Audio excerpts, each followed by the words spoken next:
আমার স্বামী ২ ভাইয়ের ছোট।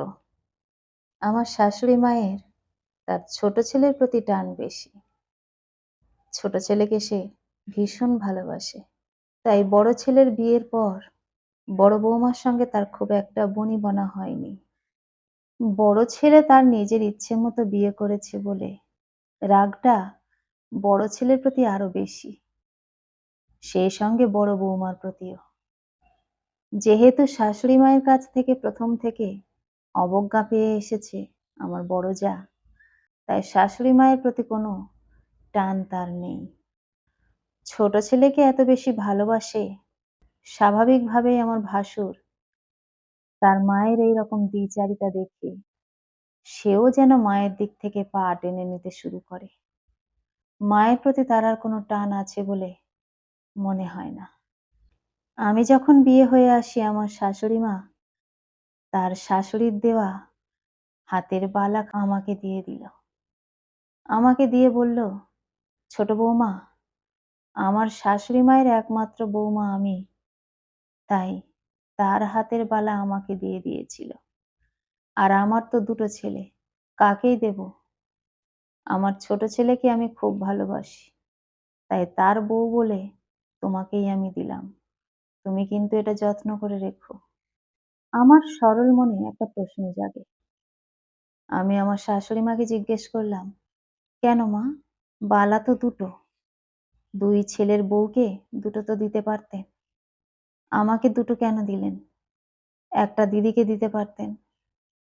আমার শাশুড়ি মা একটু রেগে গেল। আমাকে বলল, "আমি কাকে দেব না দেব সেটা তো আমার ব্যাপার। যাকে আমি ভালোবাসি না তাকে আমি কিছুই দিই না। আর যাকে আমি ভালোবাসি তাকে আমি সবকিছু ঢেলে দিই।" শাশুড়ি মায়ের এমন বাঁকা উত্তর শুনে আমি একটু ঘাবড়ে গেলাম। আমি আর কোনো কথা না বলে ঘরে ঢুকে গেলাম। বালা দুটো অনেক পুরানো তো, খুব সুন্দর ডিজাইনের। এমন ডিজাইন এখন আর খুঁজে পাওয়া যাবে না। কিন্তু আমার মনের মধ্যে একটা খচখচানি হতে লাগলো। আমি এসের থেকে শুনছি আমার বড় জা নাকি তেমন একটা খারাপ মানুষ নয়। কিন্তু আমার শাশুড়ি মা ১ম থেকে তার বড় ছেলের বউকে দেখতে পারে না। এই কথাটা আমার শোনার পর থেকে ভীষণ খারাপ লাগছে। আমার জা বেচারিটার তো কোনো দোষ নেই। ইনি তো তারও শাশুড়ি। তাহলে আমি তার আরেক ছেলের বউ হওয়াতে যদি এই গয়নাগুলো পেতে পারি, তাহলে তো আমার বড় জায়েরও অধিকার আছে এই গয়নার উপরে। আমার শাশুড়ি মায়ের এই একচোখানি কিন্তু আমার ঠিক ভালো লাগলো না। এরপরে প্রায় বছর ৩ কেটে গেল। আমার শাশুড়ি মা সেই একই রকম। বড় ছেলের বউয়ের সঙ্গে তার যেন ঠিক মেলে না। আমার বড় জা ভালোবেসে কিছু রান্না করে যদি দিয়ে যায়, কখনো আমার শাশুড়ি মা খেতে চায় না। যেটা দেখে আমার ভীষণ বিরক্তি লাগে। আমার স্বামীকে আমি এসব কথা জানিয়েছি। আর তাকে জিজ্ঞেস করেছি যে তার বৌদি কি তার সঙ্গে কোনোদিন খারাপ ব্যবহার করেছে বা মার সঙ্গে? ও আমাকে বলল, "না, না, বৌদিকে কখনো খারাপ ব্যবহার করতে দেখিনি। বৌদি তো ভালোই। বিয়ে হয়ে এসে এক সংসারেই ছিলাম। মা তো দাদা বৌদিকে আলাদা করে দিল। বৌদি যখনই ভালো-মন্দ রান্না করে আমাদেরকে দিয়ে যায়। কিন্তু মা কখনো খায় না আর আমাকে খেতে বারণ করেছিল। কিন্তু আমি সেটা শুনি না। আমার সামনে যদি বৌদি কোনোদিন তরকারি দিয়ে যায়, আমি সেটা খাই, মা না খেলেও। মাকে আমি বহুবার বারণ করেছি এরকমটা না করতে।" আমি তখন আরেকটা কথা আমার স্বামীকে না জিজ্ঞেস করে পারলাম না। আমি বললাম, "আচ্ছা, একটা কথা বলো তো, দাদা কি মায়ের নিজের সন্তান নয়?" আমার স্বামী আমার কথা শুনে হো, হো করে হেসে উঠল। তারপর আমাকে বলল, "দূর পাগল, আমরা তো ২ ভাই। দাদা আমার নিজের দাদা।" আমি তখন ওর কথা শুনে বললাম, "তাহলে মা কেন নিজের সন্তানের সঙ্গে এমন দুর্ব্যবহার করে? এমনকি তার বউটার সঙ্গেও? যদি জানতাম যে হ্যাঁ, বউ ভালো নয়, শাশুড়ির সঙ্গে খারাপ ব্যবহার করে, তাহলে না হয় জানতাম আমার শাশুড়ির কোনো দোষ নেই। কিন্তু তুমি তো বলছো সেরকমটা নয়।" আমার স্বামী আবারও বলল, না, না, বৌদি খুবই ভালো। আমাদেরকে সবসময় নিজের বলেই ভাবে। যা কিছু হয় আমাদেরকে না দিয়ে খায় না। আমাদের সঙ্গে খুব ভালো আচরণ করে। আমি বললাম, "আমি আজ ৩ বছর এসেছি এই বাড়িতে। আমি কখনো দিদির খারাপ ব্যবহার দেখিনি, দাদারও দেখিনি। কিন্তু মা তো দিনের পর দিন তাদের সঙ্গে খুব খারাপ আচরণ করে। এই জিনিসটা কিন্তু আমি নিতে পারছি না গো।" আমার স্বামী বলল, "কি করব বলো? এত করে বুঝিয়ে যখন হয় না।" আমি বললাম, "আমি একটা সিদ্ধান্ত নিতে চাই। তোমাকে জিজ্ঞেস করে তুমি যদি পারমিশন দাও তাহলে আমি সেটা করতে পারি।" ও বলল, "কিসের সিদ্ধান্ত?" আমি বললাম, "মা আমাকে এই দুটো বালা দিয়েছিল। আমি বিয়ে হয়ে আসতে। তুমি তো দেখেছো।" ও বলল, "হ্যাঁ।" আমি বললাম, "দিদিরও তো প্রাপ্য এই বালা। আমি কি মায়ের একমাত্র বৌমা?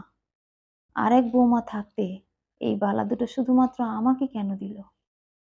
আমার ইচ্ছে এই দুটো বালার মধ্যে একটা বালা আমি দিদিকে দিই।" আমার স্বামী বলল, সে তুমি দিতেই পারো। তাতে কোনো আপত্তি নেই আমার।" আমি বললাম, "তোমার তো নেই, মা কিছু বলবে না তো?" ও বলল, "মা তোমাকে দিয়ে দিয়েছে। তুমি কাকে দেবে না দেবে সেটা তোমার ব্যাপার। মা যদি কিছু বলে তখন তুমি আমাকে বলো।" আমি আমার স্বামীর কথা শুনে বুকে একটু সাহস পেলাম। বিকালে আমার জায়ের ঘরে গেলাম বালা দুটো নিয়ে। দিদিকে দেখালাম। দিদি বলল, "এত সুন্দর বালা তুই কোথায় পেয়েছিস রে ছোট? এ তো অনেক দিনের পুরানো বলে মনে হয়। এই ডিজাইন তো এখনকার নয়। তোর মা দিয়েছে নাকি? দিদিমার গয়না-টয়না হবে মনে হয়।" আমি বললাম, "না গো দিদি, এটা আমাদের দিদি শাশুড়ির গয়না।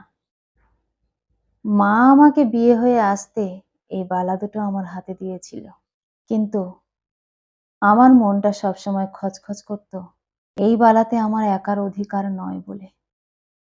যেটাতে আমার একার অধিকার নয় সেটা আমি একা কি করে ব্যবহার করি? এই বালাতে আমাদের দুজনেরই সমান অধিকার আছে। তাই জন্য আমি ব্যবহার করতাম না। রেখে দিয়েছিলাম। আমি এখন মনে করছি বালাটা ব্যবহার করব।" আমার যা আমার কথা শুনে বলল, "ভালোই তো। ব্যবহার করবি তো কর না। তোর ফর্সা হাতে পড়লে খুব মানাবে।" আমি বললাম, "দুটো বালা আমি একা পরব না দিদি। একটা বালা আমি তোমাকে দিতে এসেছি। একটা তুমি পরবে, একটা আমি পরব।" আমার যা আমার কথা শুনে ভীষণ অবাক হয়েছিল। আমাকে বলল, "ছোট, যে জিনিস যার কাছ থেকে পাওয়ার কথা ছিল, সেই জিনিসটা যদি তার কাছ থেকে না পাই, তাহলে সেটা তো আমার পক্ষে নেওয়া সম্ভব হতে পারে না। তুই আমাকে ভালোবাসিস, তাই তুই আমাকে দিচ্ছিস। কিন্তু এই জিনিসটা তো আমি নিতে পারবো না রে ছোট।" আমি দিদির দুটো হাত চেপে ধরলাম। বললাম, "দিদি, তুমি ধরে নাও না, তোমার ছোট বোন তোমার কাছে এসেছে এই আর্জি নিয়ে।" আমার যা হাতটা খুব সুন্দর করে ছাড়িয়ে নিয়ে বলল, "না রে ছোট, দুদিন পরে আমি এই বালা যদি পরে বের হই, মা সেটাকে একদম মেনে নেবে না। উল্টে আমাকে চোর বলে বদনাম দেবে। সেটা আমি কক্ষনো মেনে নিতে পারবো না।" আমি বললাম, "তাহলে তুমি ১ মিনিট অপেক্ষা করো দিদি। আমি এক্ষুনি আসছি।" বলেই আমি দৌড়ে ঘরে চলে গেলাম। আমার শাশুড়ি মাকে সবকিছু বললাম যে, "আমি এটা দিতে গেছিলাম, দিদি নেয়নি। দিদি এই কথাগুলো বলেছে।" আমার শাশুড়ি মা বলল, "তুমি আমাকে না জানিয়ে তুমি আমার জিনিসটা দিতে গেলে কোন আক্কেলে?" আমি বললাম, "ওটা এখনো আপনার আছে? আপনি যে আমাকে দিয়ে দিয়েছেন, তাহলে এটা আপনার কি করে রইল?" আমার শাশুড়ি আমতা, আমতা করে বলল, "না, আমি দিয়েছি ঠিকই।" আমি আমার শাশুড়িকে পুরো কথাটা বলতে দিলাম না। আমি ওনার পা ধরে বললাম, "মা, আপনি যদি আপনার বড় ছেলেকে নিজের গর্ভে ধারণ করে থাকেন, তাহলে এইরকম অন্যায়টা আর বড় ছেলে বড় বউয়ের সঙ্গে করবেন না। আমার একটা অনুরোধ রাখুন, এই বালা দুটো আপনি আমাদের দুজনের মধ্যে ভাগ করে দিন।" আপনি না বললে দিদি কক্ষনো নেবে না। আপনার এত রাগ কেন আপনার বড় ছেলের উপর? আপনার বড় ছেলে কি আপনার ছেলে নয়? আপনি কি তাকে কুড়িয়ে এনেছিলেন? আমার শাশুড়ি মা বলল, "কুড়িয়ে আনবো কেন? ও তো আমারই বড় ছেলে।" আমি বললাম, "তাই যদি হয়ে থাকে, যার মুখে ১ম মা ডাক শুনলেন, তার সঙ্গে এরকম আচরণ করেন কি করে? আপনি আর এরকম করবেন না মা। আজকের আপনার কাছে আমি এই প্রার্থনা নিয়ে এসেছি। এই সুযোগ সব সম্পর্ক ভালো করে নেওয়ার। আপনি দুদিন পরে যখন বয়স হয়ে যাবে, আমার যদি মনে হয় আমি আপনাকে দেখব না, তখন আপনাকে কে দেখবে? এই দুটো ছেলের মধ্যে কেউ একজন তো দেখবে। আমি যদি আপনার এই দুর্ব্যবহারের জন্য আপনাকে ছেড়ে চলে যাই, তখন আপনার কি হবে?" আমার শাশুড়ি মা চুপ করে রইল। আমাকে বলল, "ঠিক বলেছ ছোট বৌমা। চলো, আমিও যাব।" বলেই আমার শাশুড়ি মা আমার সঙ্গে আমার জায়ের ঘরে গেল।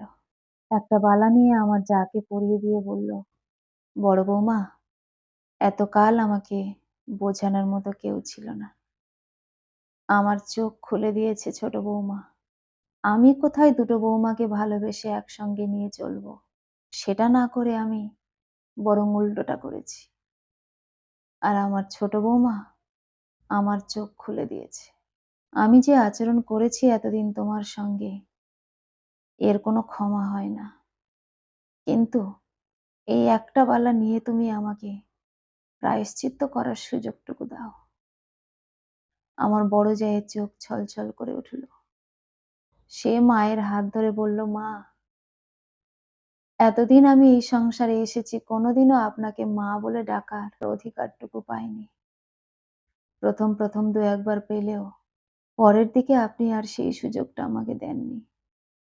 আজকের এই ঘটনার পর থেকে সবকিছু যেন ঠিক হয়ে যায় মা।